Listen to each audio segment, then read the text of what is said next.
Good evening, ladies and gentlemen. My name is BrightOps, and welcome back to Shadows over Loathing. Where today... Let's see, what were we doing? What were we doing? Okay, hold on, there's a to-do list. Search the Big Moist for any signs of Charlie Wallace. Wants to see you at the Greasy Steve at Fish and Chips, a restaurant near Sit, and Rufus wants to meet you at his lab beneath Sit. Okay, we can do both of those things. Wrong one. Bus stop. Sit. First thing. You wander into a science lab and see that someone has left some kind of experimental magical reactor running unattended. Maybe they realized it was in the process of explosively overloading and ran away. Maybe you should follow their example. Inspect the reactor. You inspect the reactor carefully and discover the problem. It's being powered by electrically overcharged will-o'-the-wisps, and the field that keeps them contained isn't running at full power due to some faulty soldering in the control circuits. If it seems improbable to you that you would know enough about this stuff to figure that out, just assume it was written in a notebook someone left on the table. Yeah, let's fix this thing. You quickly skim the experimenter's notes, grab a soldering iron, and make the necessary repairs. Even the wisps are impressed by your intelligence and handiness. One of them gives you a grudging thumbs up from behind the reactor's tempered glass window. Alright. Greasy Steve. The man in a real slick suit, described as such because it is both expensive and covered in grease, is stuffing his face. This has got to be Greasy Steve. Hey, you're Greasy Steve. I like how you didn't phrase that as a question. You're a cool customer, kid. I get that what Donny Thesaurus sees in you. Put her there.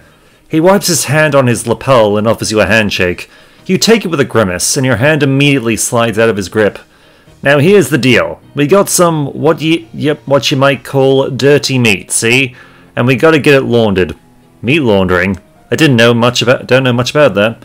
Ah, it's easy. The only tricky part is you gotta find a way into Sit's laundry room to do it. Sit's laundry room? Like an actual laundry? Yeah, on account of how it's a steam laundry, and only a steam laundry is going to be powerful enough to clean this particular dirty meat. He passes you a sack under the table, and you take a look inside. Bag of dirty meat. Ugh. Yeah, I can see that you see what I mean. Anyway, get that cleaned up and bring it back to me, and you'll get your payment. He pats a briefcase sitting next to his chair. Gross. Alright. Okay. It's Rufus's lab. A Sit student wearing a bulky overcoat flags you down as you're crossing the street. Hoyin. Hello. Do you find yourself in need of a fuse this fine day? I have one, but two would be better. He replies and opens his coat to reveal dozens of fuses strapped to the lining. So you just walk around with those all the time. Of course, all tech men carry fuses. Plugs one out. Thanks, no problem. Continue where you were going. Alright, we're talking to you. Rufus. What should I do with the extra ones? Okay.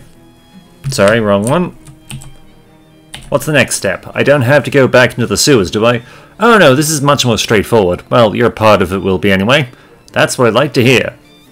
I need some way to broadcast a quantum signal from this Fishman pearl across as broad an area as possible. And I figured the most robust transmission network available is the commercial radio band. The nearest broadcast tower is the Radio Shack at WGCR in the Big Moist. Okay, what do I do then? Just take this transmitter I built and plug it into their console. You don't really understand what this machine does, but Rufus asks you to hook it up to a different machine that you also don't know what it does. That will transmit a special frequency out over the radio. Then I just need a bunch of different test readings so I can adjust the signal for latency, data loss, and so forth.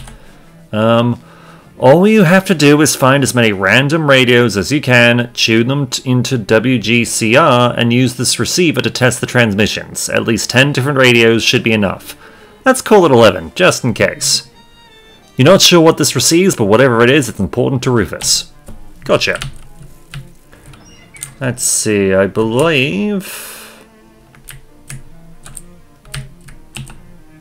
Okay, rat waves. Laundry room. Laundered the mob's meat. You don't want to look at that gross, filthy meat again, so you just throw the whole thing into the machine and start the wash cycle. You wait. The machine continues to launder the meat. Keep waiting. You continue waiting. It's like grass, watching grass grow, but there's no breeze. Keep going. You continue waiting. It's like watching... Yep. You continue waiting. It's very boring. You continue waiting. You watch the meat spin around for a while, but it makes you too dizzy. You continue waiting. Quite boring. You fiddle your thumbs for a while. Continue waiting. You don't know how much longer you can take this.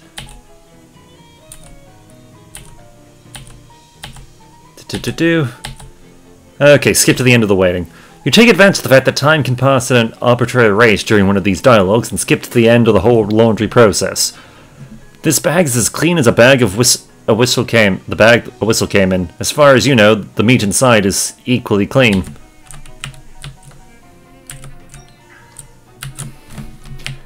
Alright. While exploring the halls of the city, you happen upon a group of tough-looking goblins wearing backwards bowl caps, slouching around insolently and watching for nerds oh. I strongly object to being characterized as a nerd based solely on my appearance. The jocklings exchange looks. Definitely a nerd. Confirmed very. They stand up and approach you, cracking their knuckles. Hey, what are you doing? We are swill your head into a toilet. That is a fate of a nerd. We shall fight. Let's see. Slee's damage. You've... Actually, there's no real point in trying Slee's damage because you got Slee's armor.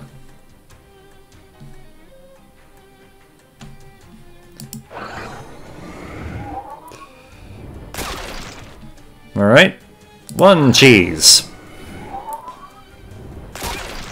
2 cheese. And cheerleader's gone.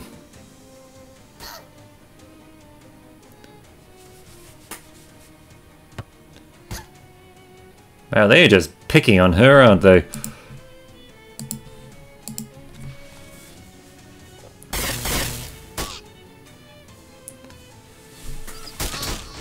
And we've unleashed Clarence. A little bit of healing, and you're dead. You won. Who's the nerd now, Goblins? Yep, we got victory is ours. Let's see, mob. Give him. You glance around and make sure nobody is watching and slide the sack of freshly laundered meat across the table. Greasy Steve opens the sack and glances inside. Nice job here, kid, here's your payment. He picks up his briefcase, empties the sack into it, and slides the briefcase back to you. Seriously? He shrugs and goes back to stuffing his face. Dumb this will... Leave him to it. Why not? Actually, there is something I wanted to do. Ocean City. To the hobo camp. Real quick. Seeing if there are any jobs. Johnny. Hey, Johnny. Alright, so apparently...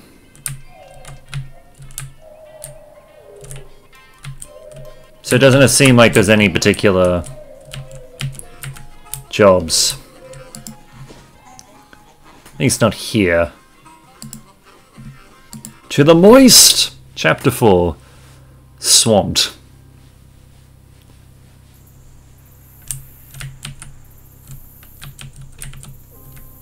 You wouldn't trust this rickety old shelter to protect you from a single raindrop. Notice board. Let's see what there's notice. There's a poster from the local tourist bureau advertising something called Mudhenge. Mudhenge. Apparently it's the biggest henge in the country. Might be worth a look. Let's see. A poster grabs your attention. Missing Tom Chaplin. Inquire at Loudmouth Basin Sons. The face of a teenage boy is circled in an attached photograph. The portrait of the boy and his elder male relatives, each holding a largemouth bat proportionate to his own height. Huh, there's a similar poster right beneath it. Missing Kathy Tracy. Inquire at Largemouth Basin Sons. What's going on at Largemouth Basin Sons? Let's see, I don't know. Let's see. You know what? Make a missing poster for Charles. Well, you don't have the paper which to make a poster. You can add Charles' name on the two that are already there.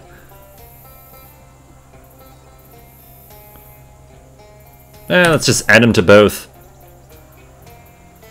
Good, great, perfect work. Better hoof it over to Loudmouth and Sons, though. I'm hoofing, I'm hoofing. Is there anything else, or... You've already noticed everything in the board. Okay. Let's start with the Radio Shack. Your sludge through the swamp is interrupted by an unfortunately familiar face. There you are, dearie. How nice to see you again, though I would have wished for a more festive setting, but I'm afraid this can't wait for the winter snow. Ah, geez, not you again. Me again, Dark Knoll at your service. You'd be doing me a service by leaving me alone. Now, no, don't be such a Grinch. I have presents for you. What's a Grinch? Wait, did you say presents? That's right, painful retribution, Yuletide curses. It was very clever of you, hiding at the Institute, all warm and cozy behind the Dean's wards where I couldn't get to you. But now that you're near the source of our power, it's time for me to deck your holes, if you get my meaning. I'm just looking for my uncle. I don't know what you're talking about. I don't know anything about the Dean or your plans, those weird dreams or any of it. She lays the finger in the side of her nose and her eyes start to glow red and green. Swell. You know what? Let's fight.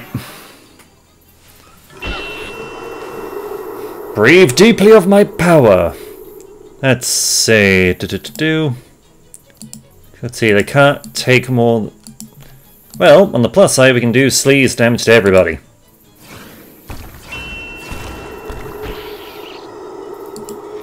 Sleaze!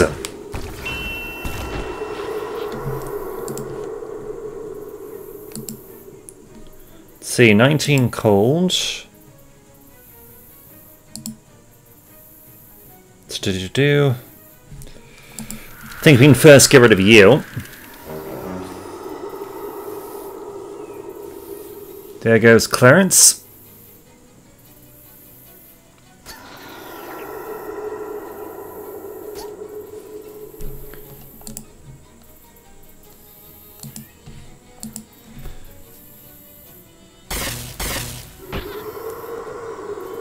Yeah, can't do more than 5 physical damage to the, you know, assholes.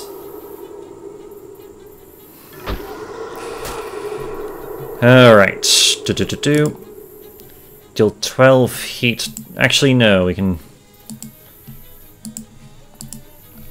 kill the shadowy spider.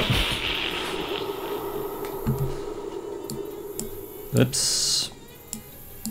Let's see. Mullet deals introduces target Moxie. No. Causes bleed. Deals spooky damage to everyone. That is kind of pointless because you have a ridiculous amount of spooky armor. Let's see. No. Nope.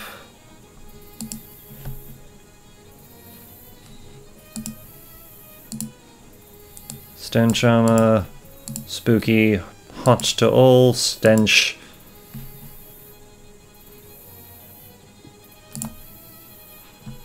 Restore 15 HP to Simone, yep. Congratulations, you get to live.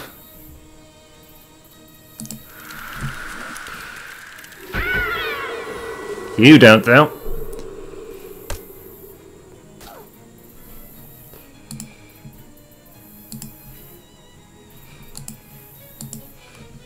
Alright, let's just set you on fire.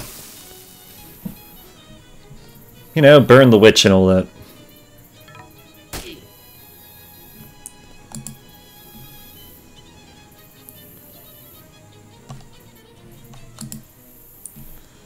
Let's see, cure... You know what, we'll heal and just cure all this poison. Why not?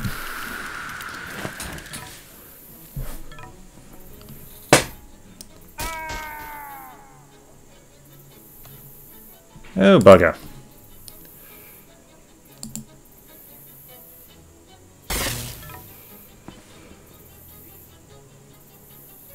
Well, Shelby walked away.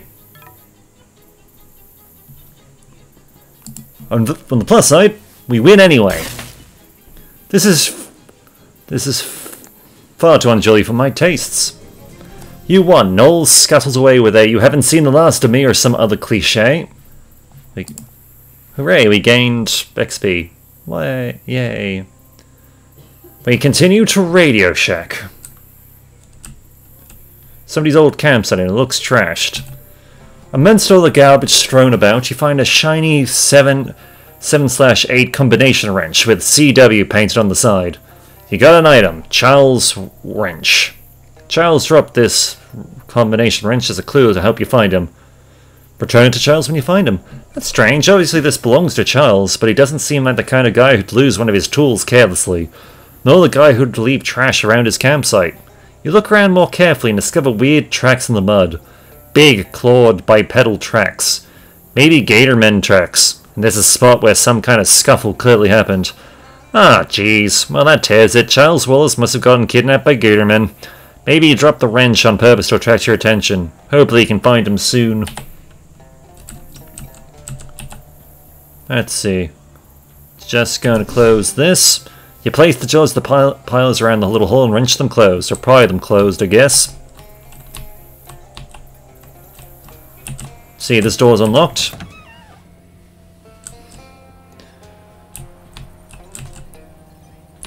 Let's see, there are a couple of pieces of tape stuck here, one of the bricks here. Okay. Swamp blur has leaked in through this hole and wet on the floor. Oh well, the day when these were your good shows is already long past. It's some guys hanging out here looking cool, stoic and cool, and also a gator man with more than the usual anointment of teeth. Hi, who are you guys? We are radio technicians. Why are you standing here in the dark? Why not? It is radio. There is nothing to see. There is nothing to see. Well, you got me there. That machinery looks weird. Let's see. Wait, is that a gator man? Have you not seen a gator man yet? Sorry, it's hard to keep track.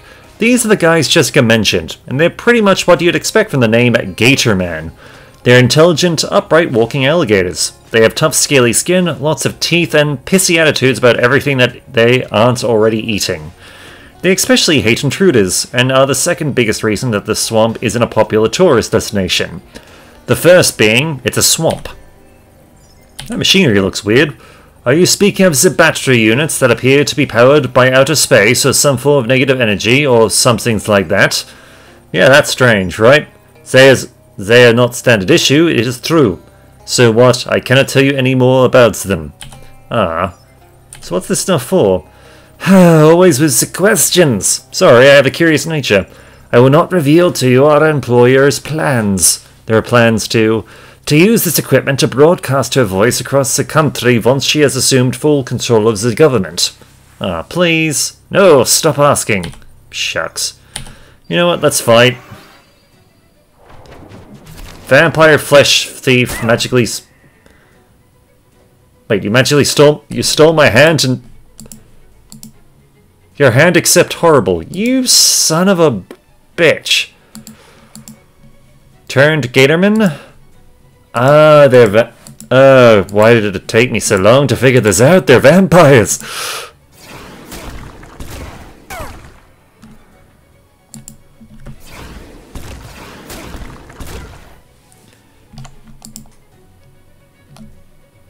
Let's see, who do I want to kill right off the bat?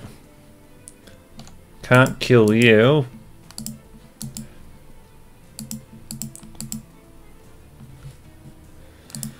Well, let's start with the gator.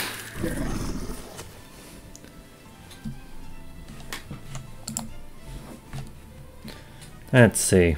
Zap.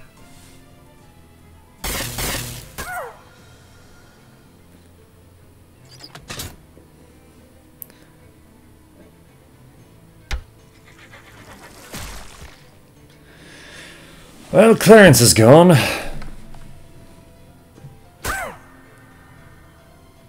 So, can't do what she was planning to do. Alright. Makes my life easier.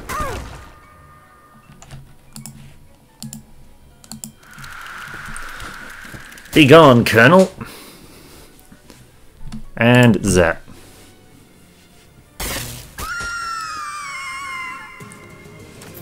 You won. You dumped the vampires' unconscious bodies outside in the hope that a rare sunbeam will pierce the swamp gloom and finish them off. Oh, don't forget to loot them. You got white suit pants. They look nice, but they're tainted with both evil and the sort of mundane stuff pants usually get tainted with. Let's see, first up, you don't know what this console does, but if it's any consolation, nobody really expects you to. You plug in Rufus's gadget and the console starts emitting a different series of beeps than was emitting before. Apparently this machine is powered by evil, or at least weird. There's nothing on the table. I guess it just looks cooler to stand around a table than just arbitrarily around the room. Were these guys sharing one bed? Wait, why isn't it a coffin? Wow, this thing is pretty cool. Looks like very light. Grab it. The glowing lightning bolt thing. Can you believe this is a thing that was invented in the past and not approximately 60 years from now? Okay. And the nightstand. We got a jewelry case. A small jewelry box, which can come in handy if you need to move some jewelry from place to place you don't want to wear it on a trip. You dump out the jewelry box contents, which are so exciting that you've got to keep the box itself. The earrings, and constantly changes your mood. Look, the kind of mood rings you're thinking of haven't been invented yet, and you're not sure how that makes you feel. Probably it makes you feel a different way every time you walk into a different room. Shiny. There's a to-do list here with a single entry. Guard the radio equipment. You raise the check mark. See, it's important to look good if you're on radio, so this sink has a first aid kit instead of a mirror. Oh, it isn't important to look good. Mercury eye drops and pencil.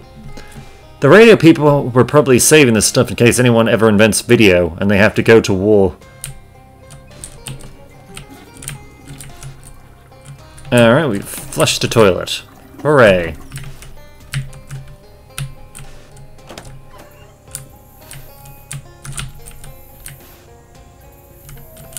Let's see, these bricks have been unexpectedly mortared together. These bricks were there to cover up the fact that this brick was missing. The lamest conspiracy ever. Alright, a red fern usually means there's a lot of dog blood in it. Get that blood? Okay. Actually... Oh! Well played.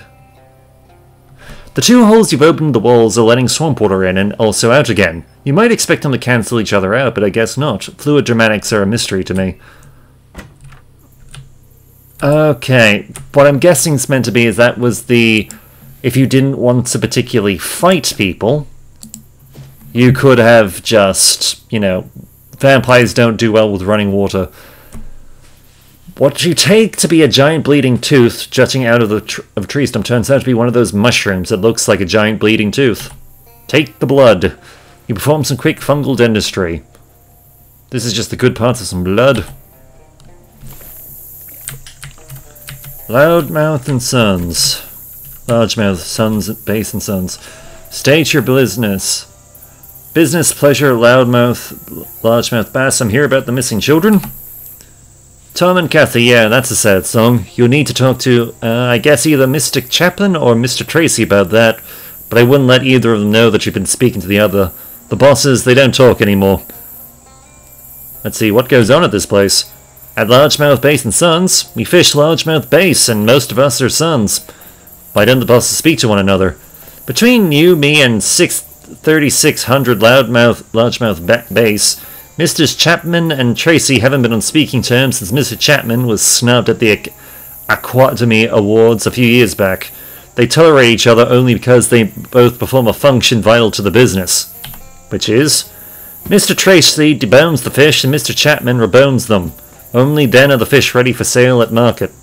Are you saying you take out the fish's bones and then put them back in?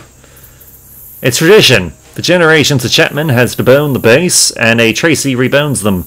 That unique process is what gives our base a distinctive tang. What do you think happened to the kids? If you ask me, that's what I just did. Hell, they ran off. This life isn't for everyone. And Tom and Kathy, they never had the makings for a largemouth bass deboner or reboner. The sign identifies these waters as a site of historical importance. This pool is the birthplace of largest mouthed Luke, a bass present at the signing of the Declaration of Independence. On August 2, 1792, he returned to his home waters to die, but his body was never found. I hope you're not planning on sticking that rod in there. Largemouth Baits and Sons have the exclusive license to fish these waters. Is there any way I can fish here? No, Largemouth Baits and Sons has the fishing rights. Flex say fishing might make fishing right makes fishing right. Yeah, that attitude might get you places at Small Fish Basin Deathies, but we run things differently here. Okay, fine. He seems friendly apart from the gun. How are the fishing day? Nice and large today, thanks for asking. Why can't you tell me about the lake? You've seen him, largest mouth Luke. I've seen him, you know. Yeah? He's not dead like they say. How long can they live? Normally only 20 years or so, but largest mouth Luke is a special fish. Maybe someday I'll see him again. The guard sighs and get the sense he shouldn't pry further. The guard eyes you suspicion? This guard seems a little nervous. Are the shotguns keeping you out or something else in? Who cares, I'm going inside. Tracy House. You're not close enough to read this. I absolutely am. Academy of Fresh and Saltwater Game Fish. Certificate of nomination for award. Be it known that Adam Tracy was nominated for an Academy Award of Merit for Outstanding Achievement. Best deboning bass. Throw the knife of the deboner doth still shape largemouth bass in the well through our action. There are a legion who do not believe and wouldn't tear down thy work. The Book of Garrett. It's a mess through there. Oh, I don't mind. I don't mean it's messy. I'm saying that's the room where we have meals. It's that type of mess. I thought they only really used that term in the armed forces. You don't consider fishing to be part of the armed forces? What do you think we use to hold the rods? Arms? That's right. MD to magnify the misfortune of my stolen daughter. Any idea who did this? I have my suspicions, yes. When did this happen? 3 nights ago. I'm still in shock. I can't even muster the strength to close the safe. I can do it for you. It's not hard. Would you? Sure. Bless you. Safe is closed. Let's see, must be hate being stuck behind a desk. Greetings, are you as a mariner, do you hate being stuck behind a desk? Excuse me. I make 6 figures a year behind this desk. And mind your manners, you're addressing Adam Tracy, Chief Deboning Officer of Largemouth Bass and Sons. Basin Sons, are you here about Kathy? I saw some posters about missing children. That's right, 3 nights ago, Kathy disappeared along with all her clothes and possessions, the contents of that safe there and the company truck. Oh, and the Chapman kid. Sounds like she might have run away from home. I'll excuse the remark as you don't know my Kathy, but suffice it as to say that's impossible. Kathy loves largemouth bass almost as much as assuming preordained roles in a multi-generational family business. No, Kathy would not simply leave home. This is a much simpler explanation. Octom's gator. Octom's gator? A monstrous gatorman, centuries old, 10 feet tall if he's an inch, with scales as blue as the deepest ocean. He has 2 tails as sharp as razors and he's not afraid to shave you. His appetites are insatiable. He'll strike at night and gobble up our fish, guns, tax returns, whatever. Now I fear my Kathy. I don't know what we did to provoke his ire, but the beast has bullied and bothered our business since my grandfather was in toddler pants. I sometimes think the swamp itself has summoned him up to be our tormentor. So you think he ate Kathy? You have to understand, for decades Occam's gator has been the sole author of this business's misfortune. Could he eat a child? Absolutely. That's his M.O. or monstrous operanda. If Occam's ate Kathy, aren't we too late? Not necessarily. Occam's only handicap is his glacially slow digestion. Go ask Sylvester, a god of ours. He was swallowed up by Occam's, but was stripped off in his belly and greasing his body in Occam's own fat. Wait, sorry, by stripping off in his belly and greasing his body in Occam's own fat, he was able to slither up and out of Occam's jaws while the great beast slept. Okay, where do I find Sylvester? I don't know. We had to terminate him for attempting to unionize. See, it sounds made up. There's something made up about a giant blue gatorman who eats guns. One of our guards actually saw Occam's. He even took a shot at him, but conventional weapons have no effect. Are you saying you haven't seen Occam's gator? I've seen the destruction he's wrought. I've certainly seen that. My friend Charles is missing. Could have you taken him too? Charles? Hold on. That was the name written on Kathy's poster at the bus stop. A nasty piece of vandalism for which I do not doubt Occam's gator is responsible. Is there a finder's fee? Let's see. 300 meat and my grandfather's fishing rod, but I'm running the show, alright? Not Chaplin. I know he's got a missing boy too, but he just can't involve a reboner in an operation like this. They're far too emotional. If you're dealing with me, you can keep him out of it. Let me think about it. Sure, I'll be here while you're gone. What do you think? And my daughter will be dissolving inside the beta of a gator. I'll be on my way. Hang on, just while we are thinking about stuff. Food. Do we have Moxie? Muscle, and Moxie. Yep. Muscle and Moxie. Can we get... Let's see. Let's have question my daughter. Bottomless thing. Excuse me, it's just that my cat, they always love questions. Is there a finder's fee? Let's see, 300 meat and my grandfather's fishing rod. But I'm running the show, alright? Not to do. What's so special about this rod? What's special about it? It can catch things that you scientists would say are impossible to find in water. How about that? So it doesn't catch fish. Yes, fish, but also impossible things. How about throwing in fishing rods? I've got your eyes on a largemouth, huh? I'll give you 10 minutes alone with the fish. How about that? No questions asked. Deal. Good. Now Peter, our guard by the front gate, was the last to see Occam's gator in the sickening flesh. Peter chased him off our property to a revolting little hamlet, but dared not enter himself. I'll mark it on your map. I'm convinced that that's where you'll find Occam's, and inside Occam's Kathy. Okay. Now bring her home. What do you do here? As I said, I'm the chief deboning officer here. My team and I debone the largemouth bass, after which it is passed over to my colleague across the way for reboning. Looking for something? What's back here? Crew quarters, off limits. You live here? Where the fish live, we live. Can I go inside? No, that's a space for the Tracy family, like our crypt. Can I go to that? You'd better not.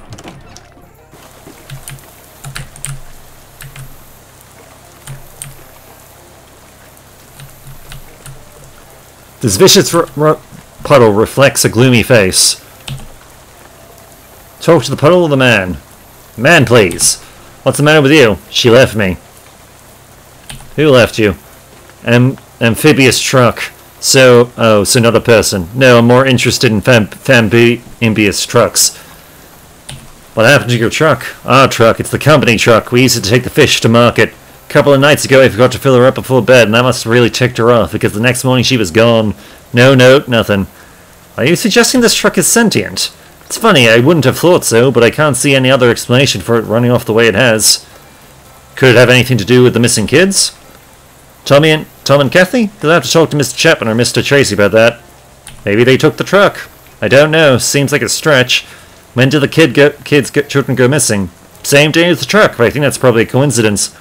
What's that puddle here?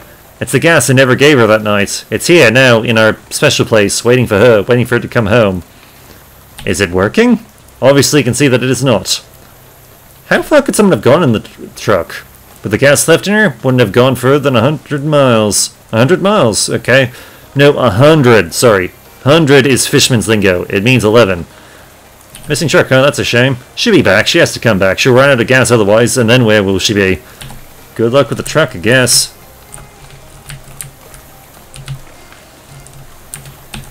Alright. Good luck with that. The guard seems happy to be here, but skeptical of you.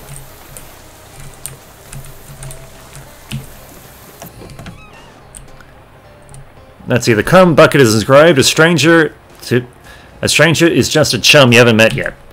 The bucket is secured to the floor. Those are decorative. And the chum inside is the very first batch of chum ever made by Largemouth Bass & Sons back in the summer of 1803. It reminds us of our humble beginnings. Can I have it? No. The chum bucket is inscribed, champagne for my real chums, real pain for my sham chums. And the chum book is inscribed, chum pain for my real chums, real pain for my chum chums. This one is a little more esoteric. Fisherman chats are a touchy sort and regard unproven outsiders with the highest suspicion. Your cat avoids your touch. You get the sense that only true loyalty to the fisherman's cause will overcome suspicion of you. Lo, with the reboning knife of righteousness has a complete best been forged. The Book of Caress. What's back here, your quarters, and how would you know that? That's where Mr. Tracy has his. Maybe the two of you more similar than you'd like to admit. Back off, rude. Can I go inside? Into our family's private quarters. I'd sooner let a dogfish loose in my socks. Is that something you do? Rarely. What lies beyond that door is only fishermen. What is it? Fish. Can I fish here? Ha!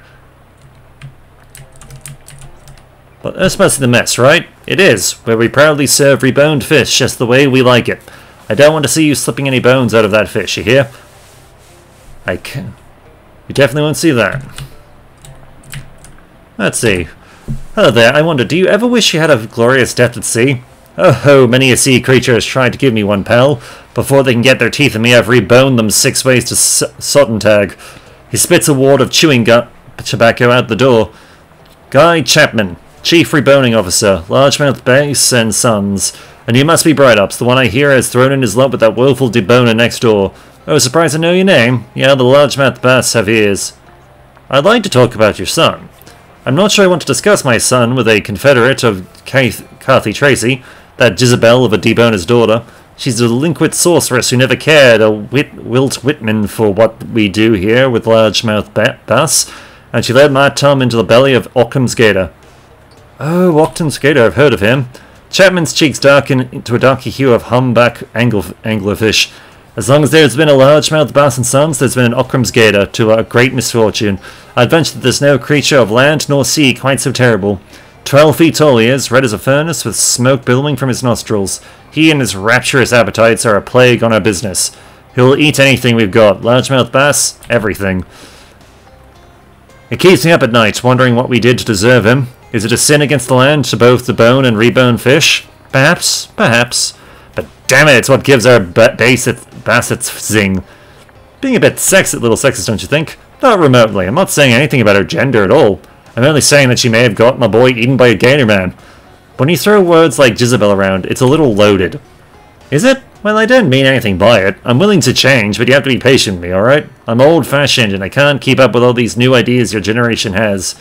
Gender. Penicillin. How is Kathy responsible? Well, the arrogance of youth. Kathy Tracy never thought she had anything to fear from Occam's Gator. She didn't respect him. Several times I caught her attempting to summon the beast by shouting his name 3 times in a mirror or directly into the mouth of a bass. It was always going to end with her in Occam's belly. I just didn't think my Tom would be fool enough to go along with it. Do you think Tom would have run away on his own? Absolutely not. Tom's a 3rd-generation bass boy, proud and true. Why, just last month he said, I'm excited about my future in reboning largemouth bass, Dad. Does that sound like the words of a boy with 1 foot out the door? No, there's a simpler explanation. The siren song of Kathy Tracy, who lures good men to the bellies of gators. That's all I wanted to ask about your son. That's all I wanted to answer. What do you do here? I'm the chief reboning officer here at Largemouth Bass and Sons, like my father was before me, and etc., etc. It's a wonderful life, a good family life. Looking for someone, Charles Wallace. I know the name. Some fool wrote it on the missing poster I had up for Tom. I've been wondering who or what he is. Is he your fish? No. Then I'm not the person to ask. I'm a fisherman, friend. My bag is fish. You're looking for a human? You want to be asking some sort of human fisherman. Haha. You are a human fisherman. His expression turned sour. Now that you've poked a hole in his premise, he's lost interest in the conversation. Okay, I didn't know where your friend is, alright? Be seeing ya. Well, let's see. I think it's you. How the fish stay? Just the right size. What do you know about Occam's Gator? Oh, that's fake. Is it? Yeah, that's a legend. An old basewife's tale. Sometimes things go missing or the business has a run of bad luck and folks want a deeper explanation for it. But I can tell you nobody here has ever laid eyes on any giant gatorman. The bosses can't even agree on what he's supposed to look like. So Occam's Gator didn't kidnap these kids. I really doubt it. Your boss says you saw him. Didn't you ever tell the boss what they wanted to hear? This gate is in these parts, alright? I have to scare him off for the property on an almost daily basis, but I've never seen any sort of Ockram's gator, no sir. Sounds pretty scary. As do all fairy tales. Don't make him any more real. Fair enough. Let's see. What's this about a guard who got eaten by Ockram's gator? Sylvester didn't get eaten by anybody. I told him to say that because it was the only excuse the bosses would accept for a 2-hour lunch break. What can you tell? Okay. I'll be going. Well, this is gonna be fun. But it can wait until next time. Until then, my name is Bright Ups, and I look forward to hearing from you. See ya!